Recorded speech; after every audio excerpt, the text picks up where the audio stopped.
Guys, what's up? Week 5 of the college lacrosse season. This was supposed to be the week that was quiet. The spring started and everyone was doing their errands and stuff like that, but it turned out to be one of the most significant weekends of the season so far. Syracuse Hopkins in the Dome. That game is always a thriller. Ohio State, Notre Dame. That game was on ACC Network, and the Buckeyes got their 7th straight win. Penn State in the most thrilling game of the year so far, beating Cornell. Cap, what's your biggest takeaway? Biggest takeaway of the weekend, I think to your point, it was supposed to be kind of the quiet weekend and then blew up and we had a bunch of really fun games. My biggest takeaway is shout out to ESPN and the people over there in charge of the Xbox app for getting that stock multi-view going on the Xbox app. I needed it. Pulled up, immediately got 4 awesome games going, so I had that going. I was on scoreboard duty, so I was keeping an eye here, keeping an eye there, but shout out to those guys for that. And then one of the games that I feel like is kind of flying under the radar a little bit compared to all of the rest because there were some bangers is Harvard and Michigan. Harvard-Michigan was actually a really, really good game and a really fun watch. Super tightly contested. Harvard goes on a little bit of a run early, so Michigan has to battle back. And then ultimately they do to get it tied at 11, like pretty late into the 4th quarter. And then Harvard scores one more goal within like the regular course of offense. And then it becomes like Michigan has to go and double and they get an empty netter and that type of stuff. But in theory, you could argue that it was really kind of a 1-goal game that involved like Michigan having to do all the hard work for a comeback just to get, robbed of the glory. Yeah, the final score flattered the Crimson a little bit, but shout out Jack Spidell and John Arunt for those BTB goals. They were really stylish. Really just the lone, not the lone, but just a banner day for the Big Ten. Michigan falls short there, but obviously the number 1 Terps hold serve with a dominant display against Delaware.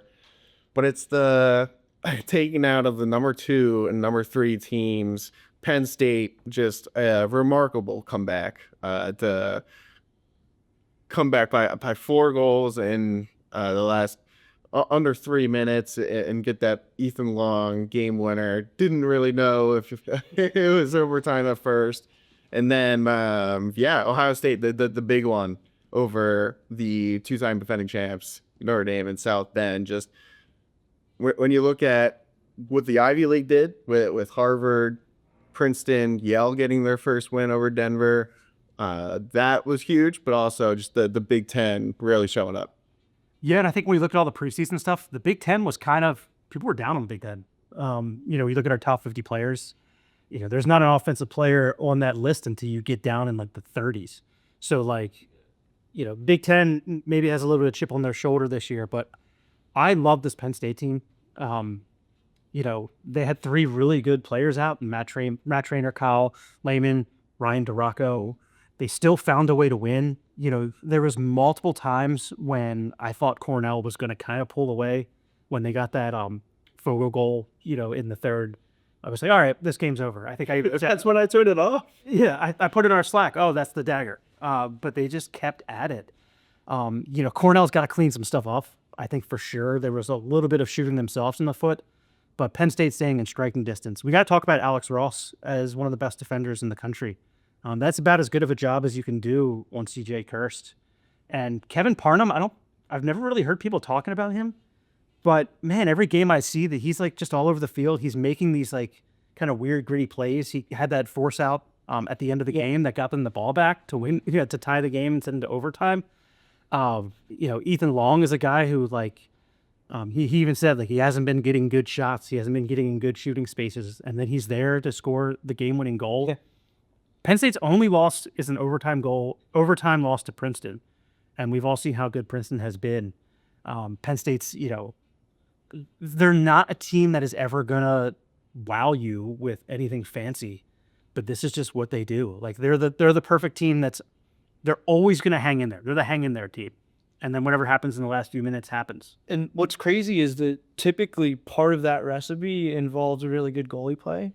And that was not a factor in this outcome. Which he's had a few games that he's only had 4 or 5 saves. Right. So for that to still be the case, even when you're not getting what you are expecting out of your all-American caliber goalie, it's like even more impressive. That combined with the injuries, combined with all the other stuff that they had to do to come up with that win is just insane. Yeah, whole starting attack unit out, like you mentioned, is pretty wild. So shout out the Nittany Lions for that comeback. The Buckeyes, to go close to 60% against Will Lynch is really impressive from Jack Olben, one of my favorite names in college lacrosse. Buckeyes, just a great, gritty win. 7th straight. We were cognizant of the strength of those 6 straight wins coming off that Utah loss, and man, they really proved to the world that hey, they're here to stay, and anything can happen if you don't show up. And that's really 3 straight weeks for the Irish where they haven't been dominant. 11-9 win against Georgetown, 2 straight losses, some cause for concern over in South Bend. Yeah, at Ohio State, Caleb Fayok, like he's looking like the best he's ever looked in that. And then obviously Bobby Van Buren, I wrote the story on him last week, and he's just kind of one of these Ohio State, like this team is the representation of, guys can come from everywhere and play lacrosse. They're leading scorers from Canada, which is not unheard of for sure. Garrett Haas is from Texas, and he missed 2 years on a mission. Ryan Donnery is a guy who was a transfer from Quinnipiac, and Van Buren was homeschooled and ends up being arguably a first-team All-American defender right now. So this team really is there's some belief in there that these guys have all been kind of doing it since they've been in grade school, having to have a little bit of a chip on their shoulder. And then when you lose to Utah, and I don't know if I've ever heard as much just rumblings and people just completely dissing a team after a season opening loss than I did with that one. And they've just completely silenced that over the last 7 games. Both teams, that result has completely flipped on its head. Mm-hmm. It's now the only win that Utah has and the only loss that Ohio State has. It's the narrative, and that legitimately right now, Utah beating Ohio State in week 1 or week 0 is the biggest upset of the season by far. Yeah, shout out Bennett Palmer from Delaware for really taking the huge since then that man down goal that we discussed a few weeks back. But I want to discuss the Terps for putting that beat down at home against the Blue Hens. Could be considered a little bit of a trap game when you consider who's on the horizon, and they're coming off that big Atlanta win against the defending champs in Notre Dame.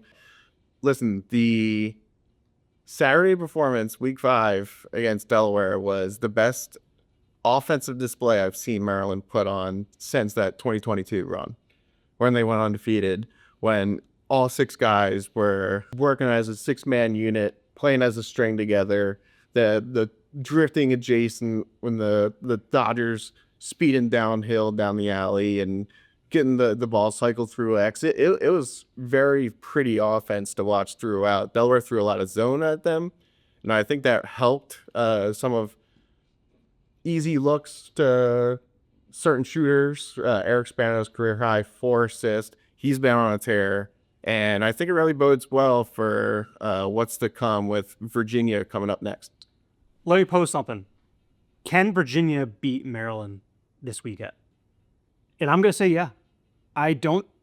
It's certainly by no means would you say that Virginia is the favorite coming to this game. But like you just said, Maryland's kind of coming off of this, they just beat up on a team that's pretty good, been historically a good team in Delaware. Virginia's really hungry right now. Virginia, they just beat Towson. They really need that win to kind of get them back into the national conversation. I mean, look, they played Hopkins till the very end. It was a 1-goal game against Johns Hopkins. Their loss that they had against Richmond looks a lot better than it did at the time. Their loss that they had against Ohio State certainly looks a lot better than it did at the time. And, this team is still figuring some stuff out, and their rate of improvement week over week is going to be more significant than most programs just because they're replacing Connor Schellenberger, and he's a generational player. That term gets thrown around a lot, but I think that's pretty much spot on for his impact on that program. I don't know. I got a feeling this game's going to be a lot closer. And if we're doing our stat picks today, I think I'm picking the Cavaliers. More of a gut feeling than anything. Like you said about the Maryland offense, like I do have concerns that like they're just going to spin the ball so well that Virginia's defense is just going to like kind of implode, in that situation. I don't know. Going with my gut, and I think the Cavaliers have a fighting chance in this game. It's 4 o'clock on ACC Network. Let's roll. I feel like the narrative of like the hungry dog runs faster here, and UVA really needs it. Makes sense, but I just put too much faith in John Tillman to like have Maryland ready to roll, dialed in on a game plan, and then go execute it, despite the fact that like they enter as the team with the target on their back, so to speak. I feel like a factor of that is just like defensively, UVA has already had their fair share of troubles, and now they have the best brain in the game coming to give them a new set of troubles. And that to me just sounds like a scary proposition for the Cavaliers offense. Virginia's man-down defense, I don't know if everyone's noticed, has been phenomenal. They're almost perfect this year. So I don't know. Maybe they can translate some of that to 6-1-6. But I don't know if they can if they can get some transition stuff going. I think they can surprise them. And honestly, I think Larkin kind of touched on this in the tailgate a couple weeks back, but like I feel like one of the recipes here for Virginia is like they actually have to kind of resist that urge a little bit, resist that like run and transition. Obviously, you want to take what you can get. You're never not going to take, easy buckets when you can get them in transition, particularly if you're struggling in 6-on-6. But I feel like part of the recipe for Virginia is kind of adapting to the fact that like, maybe playing at the same pace that they've played at the past few years isn't necessarily the recipe for success this year. It is funny to me that, we did say this all off season, like there will be growing pains when you lose an all-time great in Connor Schellenberger, the NCAA all-time goal scorer, and Payne Cormier. And then they have growing pains and we freak out. Yeah. So I think they're growing into the season, and I think they are showing progress with each win. I also like, to me, when I watch the UVA offense, like I don't watch it and be like they have a problem at their attack. Like I think that the issues lie more in the midfield. Like yes, they have to replace all those guys you just talked about, but there's also other issues stemming from within things, and it's like, can you find other ways to kind of get the defense rotating and get them moving if it's not going to be just picking the ball up, and putting it into Connor Schellenberger's stick, which like, that was always a valid option in the past, but it was definitely not, the only thing that UVA was doing offensively. Yeah. And it's a team that'll tinker. They'll change their midfield lines the week of a game. They have the depth chart that's kind of become famous there. If you play well in practice, so they'll get a bunch of different looks, and they're gonna make stuff out. They're not gonna be afraid to change stuff that doesn't work and try new things. So when the recipe comes together, and we already saw that a little bit too. They went back to Nunes in Houston, so a little bit of moving around, with the goalies, and I'm sure that's just one representation of a lot of tinkering that's going on, and I'm sure they're trying things that we don't get to see on game day, but like they're factoring a lot of things, and I'm sure they're trying things in practice that they hope to be able to get to a level that maybe they roll out this weekend and show something that they haven't so far this season. Gonna pose a question to you guys. What's a team or a thing or a person that not enough people are talking about this year?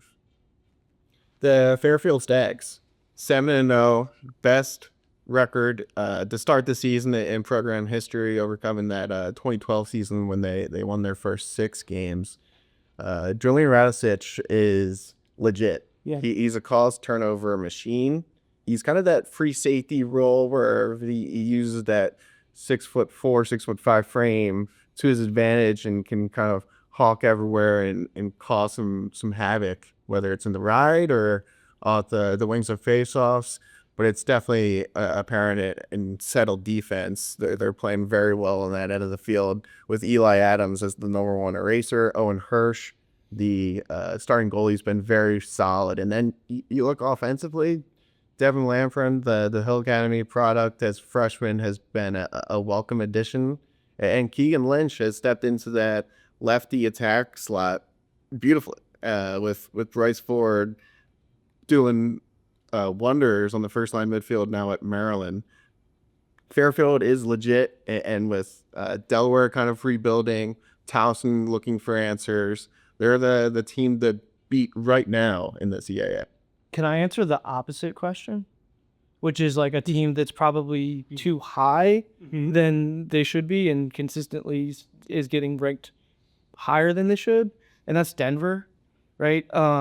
Like if you look at their body of work this year, they have 4 wins, Air Force, Utah, which like Utah in the moment, I think people, put a lot of stock in, but that quality of that win has deteriorated a little bit. And then Marist and Quinnipiac make up their other 4. Losses coming to Yale, who, fell out of the top 20 after they struggled. And then a 10-goal loss to Cornell. And then they lost to Johns Hopkins in the opening game of the season. So, yeah, I feel like they're in a spot right now, and they have Ohio State coming up next, which, like, they are right now in this perfect spot of, like, it's time to make a statement if you're Denver. Yeah, they were number 20 in, the Kane media poll, but I don't think any of us voted for them. So I don't really know who's voting for Denver in there. But they snuck in there at number 20.